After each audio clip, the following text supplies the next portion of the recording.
नमस्ते विराट चैतन्य, नमस्ते विराट चैतन्य।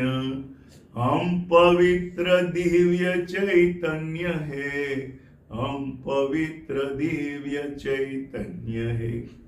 प्यारे दोस्तों, प्यारे राजकुमार और राजकुमारियों, हम 3 दिन से भगवान और ईश्वर जो है उनके लिए सोच रहा है। आज मैं 3 दिन से यही सोचता हूं। कल मुझे कहानी मिली, एक राजा था। तो राजा ने सारे राज्य के विद्वान को बुलाया और बुलाया कि मुझे भगवान और ईश्वर है वो दोनों का जो फर्क बताएगा उसको मैं 5 सोना मोहर दूंगा। अभी देखो, आपको तो मालूम है विद्वान का अर्थ क्या होता है, उसके पास किताबी ज्ञान होता है। तो सबने अपना राय दी, लेकिन राजा को संतुष्टि नहीं मिली। एक फकीर आया। ये फकीर ऐसी एक चीज है ना कि वो जो विराट चैतन्य है ना, वो जहां जहां इश्यूज आता है ना, वहां जो है ना वो फकीर को भेज देता है, फरिश्ते को भेज देता है।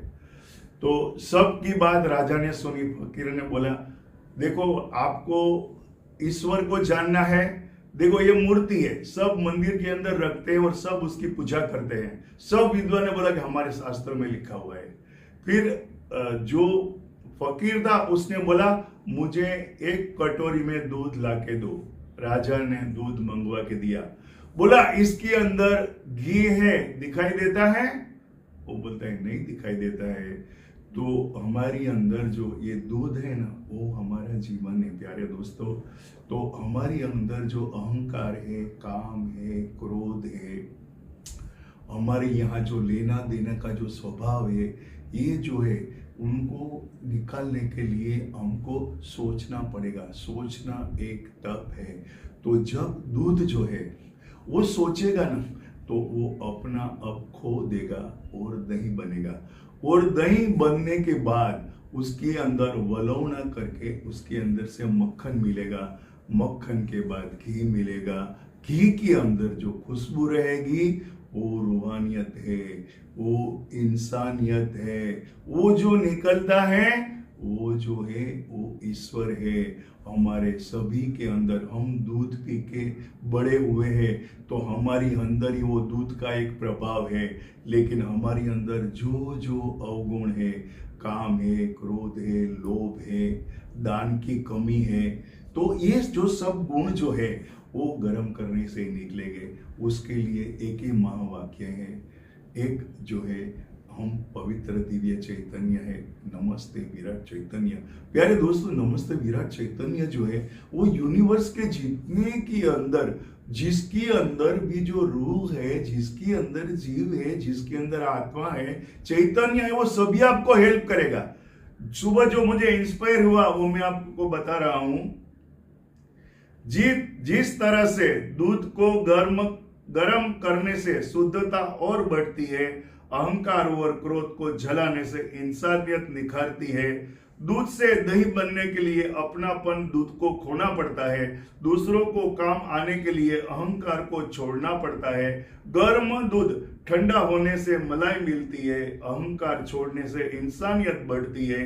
दही को वलोने से मक्खन मिलता है, बार बार सोचने से असलियत मिलती है। मक्खन को गर्म करने से घी मिलता है और अहंकार को छोड़ने से इंसानियत निखरती है। यदि इरादा हो नेक तो रूहानियत की खुशबू दुनिया को मिलती है। रू रही है दूध में, रू रही है दूध में, अपनों को बदलना पड़ेगा, खुद को बदल के दही बनना पड़ेगा, वलो कर अपने आप को मक्खन बनना पड़ेगा। मिलेगी आज मक्खन को, फिर घी हो जाओगे। रूह छुपे है घी में, खुद रूहानियत बन जाओगे। प्यारे दोस्तों, आज हमें जो है इस पृथ्वी के ऊपर हमको जो है हमारी अंदर भीतर जो भगवान बैठा है, जिस तरह से दूध के अंदर जो है वो एक रूहानियत है, खुशबू है, उसी तरह से हमारे जीवन के अंदर सभी है।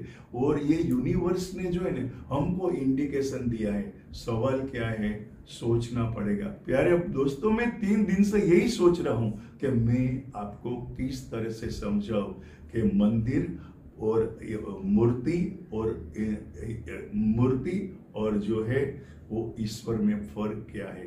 हमारी अंदर ईश्वर बैठा हुआ है।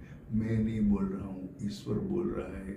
आप नहीं सुन रहे हो, आपके भीतर बैठा हुआ ईश्वर सुन रहा है।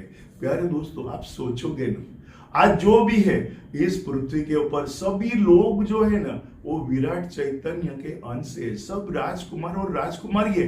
एक राजकुमार ने कुछ भी बोल दिया, हम और उसके पीछे पीछे चले गए ना, तो अपना जो राजापन है वो आप खो दोगे। प्यारे दोस्तों, हमको जो है इस पृथ्वी के ऊपर जितने भी राजकुमार और राजकुमारी है, हमको राजघराना जैसा व्यवहार है। इस पृथ्वी के ऊपर जितने भी लोग हैं सब ग्रेट है, लेकिन आप किसी से कम नहीं हो।